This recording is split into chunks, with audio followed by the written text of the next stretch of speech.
President, Mr Chairman, Vice-Chancellor, diolch yn fawr am y geiriau a cymnos yna.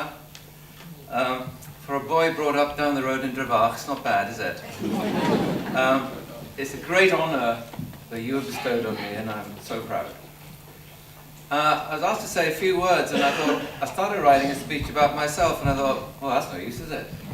So I thought I'd put in a few words of wisdom for our graduates, with your permission, sir. Perhaps one or two of them may strike home. My first message to you is that grab your opportunities when they come along, because you know what, they may not come again if you turn them down. So I was brought up at Gwendraeth Valley Grammar School, as you heard, otherwise known as the Welsh Fly Half Factory. As you can imagine, being a fullback was disappointing. However, when we played the Old Boys, an alumni of Trinity, Barry John, played against me, and he gave me a massive compliment how I caught all the balls that he speared into the corners, so that made my day. And 2 years later, another alumni of Trinity, Carwyn James, a lecturer here, he actually watched me play, and he was coaching Llanelli at the time, later to become coach of the British Lions, of course. And he offered me a squad in his first team at Llanelli.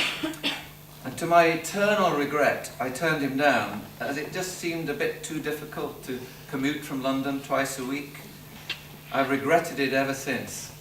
And so my point to you is, if you get opportunities, grab them. Because you know what? They didn't ask again.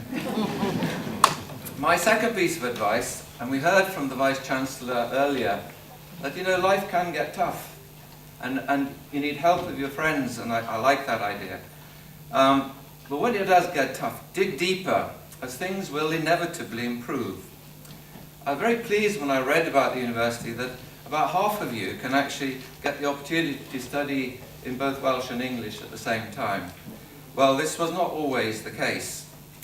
In my little Welsh primary school, Drevach, it was in Welsh of course, we had one lesson which lasted 50 minutes, just on the last day before we went to the Gwendraeth. And as I'd apparently done rather well at 11+, I was asked to read aloud to the class. And I started, Once upon a time. Now, I didn't mind that the students laughed, but the teacher laughed. Those of you who speak Welsh, of course, will realise I was pronouncing every letter, because it seemed that's the way it should be in English. And you know what? Maybe it should be. Now, in contrast, of course, when I arrived at the Gwendraeth, all the lessons were in a foreign language. And coupled with a fair dose of dyslexia, I really didn't do very well in the first 3 years. In fact, failed every written exam there was. But there was a glimmer of hope, because the lowest mark in any mathematical subject was 97, and often 100. So there was hope. But with puberty, the dyslexia improved. I learnt a few English words, and I got the last laugh in that I won the top academic prize when I left the school. So I'm proud to be associated with a university that's leading the way with developing and preserving the Welsh language, and also the work that you've done for 10 years in helping pupils with dyslexia. I'm really pleased about that. Now, while there is a place for diplomacy, I look at the graduates and say, don't be afraid to speak your mind. If you don't ask, you won't get. Now, I'll take you back to my medical school interview for Westminster Medical School. And there's no preparation, but I had been warned that there would be a political question. I was advised to read the national newspapers on a daily basis in preparation. Now, that's a task not easily achieved in a happy coal miner's house where sport and music dominated, and we weren't quite sure what papers they meant. I was ever dreading the interview, but in the event, the secretary, Captain Robin, was getting a bit bored because there's a lot of adulation about my rugby going on. And he obviously thought he'd bring me down a peg. And he asked me the dreaded political question. He said, I see you speak Welsh, Mr. Rees. I said, yes, sir. There's hope. And he said, well, you know that our exports-imports are bad at the moment. So what value do you think the Welsh language is in improving our exports of the UK?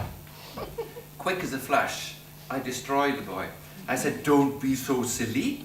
The only country to speak Welsh outside Wales is Patagonia. It's the poorest country in the world. How can they help? Well, Captain Robin went bright puce with embarrassment. The Dean laughed, as did the other interviewers, and And the dean said, I see you put St. Thomas's first. What would make you come here? I said, well, I'll tell you what, sir. If I may ask, I'd quite like an offer of 3 E's, because I want to concentrate on getting 3 A's. And if I just don't have the distraction, I'm sure I'll do better. I came back, and the headmaster went pale when I told him. But the next day, in the post, was the offer for 3 E's. So I could get my 3 A's. Now, so if you don't ask, you don't get. I'm sure they'll be equally receiving here. My penultimate advice is to pursue what you believe in with courage and determination. Whilst I'm now regarded as the father of liver surgery for cancer in the UK, I wasn't always so blessed, and you heard a little bit about it, and I could go on, but when I started, older surgeons said, this can't be done. People will bleed to death, and they had actually up till then. And anyway, it just won't work. The concept of removing cancer as a secondary was just so foreign of an idea. They even threatened to have me struck off the GMC register. I could easily have stopped, but I decided, you know what? I owe it to my many brave patients to make it succeed. And I'm proud to tell you that walking around both England and Wales are many patients 10 and 20 years following my work, often from seemingly impossible situations. And I'm blessed that I've been given the opportunity and the ability to do that. So don't be put off.